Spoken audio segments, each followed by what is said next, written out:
আসসালামু আলাইকুম। HSC 25 batch তোমরা যারা যারা ঢাকা ইউনিভার্সিটিতে ভর্তি পরীক্ষা দিবে, তো তোমাদের ঢাকা ইউনিভার্সিটিতে ভর্তি পরীক্ষা দেওয়ার ক্ষেত্রে তোমাদের একটা ইনফরমেশন ম্যাক্সিমাম শিক্ষার্থী জানতে চাও যে ঢাকা ইউনিভার্সিটিতে কাট মার্ক কত লাগে এবং টপ করার জন্য কত মার্ক লাগে। খুবই কমন একটা প্রশ্ন, অস্বাভাবিক কোনো প্রশ্ন না, খুবই একেবারে কমন একটা প্রশ্ন। এখন ঢাবিতে কাট মার্ক কত লাগে এই জিনিসটা জানার জন্য তোমাকে জাস্ট বিগত বছরের ইয়াগুলো একটা অ্যানালাইসিস করা লাগবে। তো বিগত বছরের এই জিনিসটা আছে ওইটা অ্যানালাইসিস করতে গেলে তুমি দেখলে একটু অবাক হয়ে যাবা যে ঢাকা ইউনিভার্সিটিতে কাট মার্ক, আমরা মনে করি যে ঢাকা ইউনিভার্সিটিতে চান্স পাওয়ার জন্য অনেক বেশি মার্ক লাগবে, অনেক কিছু করা লাগবে, অনেক কিছু হওয়া লাগবে। আসলে মোটেও তা না। ঢাকা ইউনিভার্সিটিতে এমসিকিউতে থাকে 60 মার্ক, রিটেনে থাকে 40 মার্ক। এই দুইটা জায়গায় তোমাকে আলাদা করে আগে পাস করা লাগে। আগে তোমাকে কি করা লাগবে? পাস নিশ্চিত করা লাগবে। শুধু পাস করলেই হবে না, এমসিকিউর ক্ষেত্রে আনুমানিক ধরে রাখতে পারো 30 প্লাস মার্ক তোলা লাগবে। 30 প্লাস মার্ক তুমি যদি তুলতে পারো তাহলে তোমার রিটেন খাতা কাটার জন্য কি হবে বলো তো ভাইয়া, তুমি তুমি এলিজিবল হবা, তোমার রিটেন খাতা কাটবে। এখন কথা হলো যে এমসিকিউতে তো ভাইয়া পাস হলো 24-এ, তাহলে আমার খাতা 30-এ কেন কাটবে? এটার অন্যতম রিজন হলো যে তোমার হলো যে ওরা 9000 যেই সিটটা থাকে তার 5 গুণ পরিমাণ ওরা খাতা রিটেন খাতা কাটে। তো 5 গুণ ওদের সিট যদি হয় 1800, তার 5 গুণ কত হবে? 9000। এই 9000 জনের ওরা রিটেন খাতা কাটবে। তার টপ 9000 জনের যারা থাকবে এমসিকিউতে তাদের শুধু রিটেন খাতা কাটবে। তো এমসিকিউতে ধরো টপ 9000 জনে থাকার জন্য তোমার মার্ক লাগবে 32। তার তোমাকে 32-এর নিচে পেলে তোমার আর খাতা কাটবে না। বুঝতে পারছো বিষয়টা? তার 32-এর উপরে পাওয়া লাগবে। এখন বা ধরলাম 30, বা ধরলাম 24, বা ধরলাম 25। এই 25 পাওয়ার জন্য যদি 9000 জন অব্দি 25 পায়, তাহলে এই 25 সেই সময় হয়ে যাবে কি এমসিকিউর জন্য 25 মার্ক যারা পাইছে তাদের শুধু রিটেন খাতা কাটবে। বিষয়টা হলো এমন। তারপরে রিটেনে পাস করে যে মার্ক কাউন্ট হবে সেটার উপরে তোমার কি হবে? পজিশন হবে। তো এখানে আমরা মনে করি যে ঢাকা ইউনিভার্সিটিতে চান্স পাওয়ার জন্য তুমি যদি একটু খোঁজ নিয়ে দেখো যে 2018 সালের পর থেকে 25 সালের মধ্যে সর্বোচ্চ কাট মার্কস ছিল মেবি 56। আমাদের বেলায় ছিল মনে হয় 55 দশমিক এরকম সামথিং। তার এখন অবাক হচ্ছ না?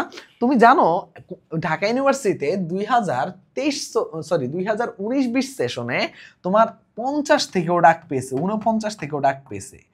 বুঝতে পারতেছো? 8000 সিরিয়াল পর্যন্ত ডাক পেয়েছে। তো ঢাকা ইউনিভার্সিটিতে আমরা মনে করি যে অনেক বেশি মার্ক লাগে। এখানে কথা শেষ হয়ে যায় না, অনেকগুলো বিষয় আছে। দেখো, তোমার কাছে মনে হতে পারে যে ভাইয়া তাহলে কি এবারও এইরকম হবে? এইবারে বিষয়টা একটু ভিন্ন হবে। কারণ হলো যে এবার যারা শুধুমাত্র ভার্সিটি প্রস্তুতি নিচ্ছে শুধুমাত্র তাদের মধ্যে প্রতিযোগিতা হবে, ঠিক আছে? আগে যেটা হইতো কি, এবার যেটা হবে কি, কাট মার্ক হয়তো বা একটা নির্দিষ্ট আগের মতোই থাকতে পারে, তবে পার্থক্যটা যেখানে হবে সেটা হলো যে তোমার হলো যে আগে যেমন সিরিয়াল 8000 যেত, 6000 যেত, এবার হয়তো অত যাবে না। এবার হয়তো 4000 যাবে, 4500 যাবে। কেন? কারণ হলো যে ইঞ্জিনিয়ারিং, মেডিকেল এই শিক্ষার্থীগুলো এবার খুব একটা চান্স পাবে না ঢাকা ইউনিভার্সিটিতে। কেন পাবে না? তার কারণ হলো যে ওরা আলাদা করে প্রস্তুতি নেওয়ার কোনো সময় পাচ্ছে না। তার জন্য ওরা কিন্তু আলাদা এটা পারবে না। তার জন্য তোমাদেরকে কি করতে হবে? এখানে আগাই থাকতে হবে, তোমাকে এখানে ভালো করতে হবে, ঠিক আছে? তো এখন ঢাকা ইউনিভার্সিটিতে তাহলে আলটিমেটলি কাটমার্ক কত দাঁড়ায় যে ঢাকা ইউনিভার্সিটিতে আমাকে চান্স পেতে গেলে আমার ন্যূনতম কত মার্ক লাগবে? তুমি যদি ন্যূনতম মার্কের কথা বলো, যে মার্কটা তুমি এনশিওর করে রাখতে চাও, তাহলে আমি বলবো যে 60 প্লাস। এখানেই শেষ না, 60 মার্কের আশেপাশে তুমি মার্ক থাকলে ইনশাল্লাহ তুমি চান্স পাবাই পাবা। একটা ভালো একটা সিট এনশিওর করতে পারবা। তুমি অবাক হবা যে গত বছর ঢাকা ইউনিভার্সিটিতে তোমার হলো যে ওরা কি করছে, ধরলাম পাস করছে 5600 জন, ধরলাম পাস করছে কয়জন? 5600 জন। ওরা সবাইকে ডাকাইছে, সবাইকে ডাকানোর পরে তাদের এমসিকিউ রিটেন খাতা সহ পাস করছে মাত্র ধরলাম 5600 জন। এদের মধ্যে থেকে ধরলাম ভর্তি হয়েছে 1600 জন। কয়জন ভর্তি হয়েছে? 1600 জন। তার ওদের সিট হলো 1800, তার আরো 200 গ্যাপ আছে। ওরা ওই 200 আর ফিল আপ না করে ওরা ক্লাস শুরু করে দিছিল। কেন জানো? কারণ পাস করে না, তাই ওরা নিবেই না। তার তোমাকে আগে পাসটা নিশ্চিত করা লাগবে, তারপরে তুমি যত মার্ক বাড়াতে পারো। এটা হলো এটা হলো। এবার আমি একটু টপ মার্ক নিয়ে কথা বলবো, তার আগে একটা ইনফরমেশন দেই তোমাদেরকে। তোমাদের জন্য সবচেয়ে বড় সুখবর হলো যে আমাদের এখানের মধ্যে বাংলাদেশের রসায়নের সবচেয়ে আন্ডার রেটেড এবং টপ ক্লাস কেমিস্ট্রি টিচারের নাম জানো তোমরা? নাইমুর রহমান ভাইয়া। তো নাইমুর রহমান ভাইয়া হলো অক্সিকেমের ফাউন্ডার, এবং নাইমুর রহমান ভাইয়া আমাদের সাথে কোলাবোরেশনের মাধ্যমে আমাদের ম্যাসনের এই যে সামনে যে 0 থেকে যে ভার্সিটি ব্যাচটা লঞ্চ হচ্ছে, ভার্সিটি ব্যাচ 2.0, এটার দায়িত্ব নিচ্ছে নাইমুর ভাইয়া কেমিস্ট্রিতে। বায়োলজি ফিজিক্সের অ্যানাউন্সমেন্ট আস্তে আস্তে আসবে, বায়োলজিটা অ্যানাউন্সমেন্ট কেমিস্ট্রি অ্যানাউন্সমেন্টটা একটু পরে দিয়ে দিব, তার কারণে তোমাদের সাথে এখন বললাম। এই যে কেমিস্ট্রির জন্য তোমরা নাইমুর ভাইয়াকে পাচ্ছ, তুমি বুঝতে পারতেছো তোমাদের জন্য এটা কত বড় পাওয়া হতে যাচ্ছে। আমরা এইটা এনশিওর করতেছি হাইপ না ভাইয়া, আমরা কোয়ালিটি মেনটেন করব। হাইপ টিচার না এনে আমরা কোয়ালিটিতে সবচেয়ে বেশি ফোকাস দিব। তোমাদের জন্য বাংলাদেশের টপ কোয়ালিটি টিচার প্যানেল নিয়ে আমাদের জার্নিটা আমরা করতে চাই। এই জার্নিতে আমরা যেটা করতেছি ভার্সিটি ব্যাচ 2.0 শূন্য থেকে তোমার যাত্রা করবো আমরা এইচএসসি রেজাল্টের পর থেকে।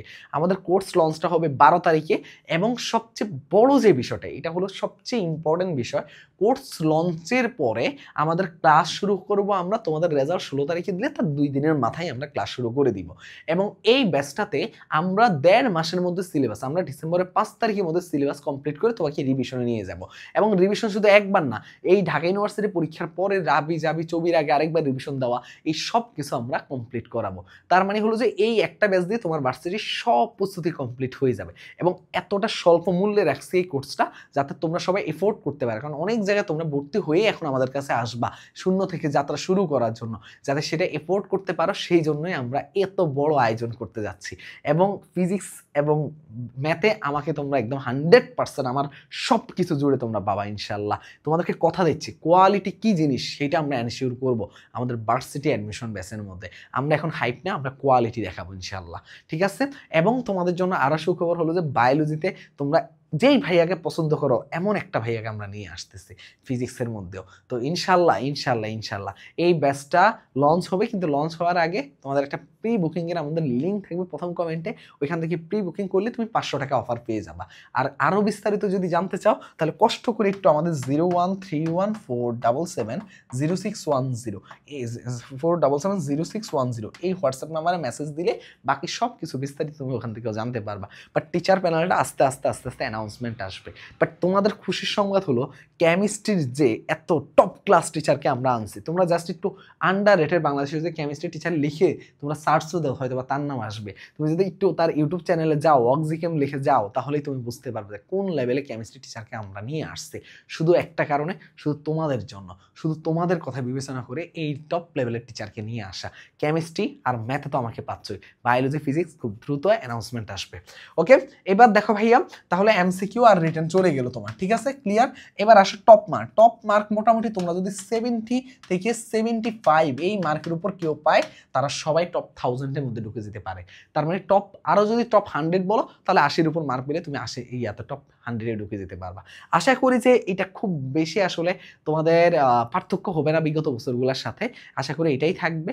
প্রশ্ন কঠিন হওয়া যা গত বছর হয়েছিল, এর আগে ম্যাক্সিমাম তোমার একই টাইপের প্রশ্ন হয়।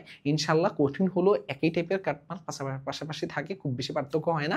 আশা করি এবারও হবে না। সবার জন্য শুভকামনা রইল। সাবস্ক্রাইব করতে ভুলবো না, আর দ্রুত এনরোল করো, ইয়া করো, প্রি বুকিংটা করে ফেলো, 500 টাকা অফার জিতে নাও। আল্লাহ হাফিজ।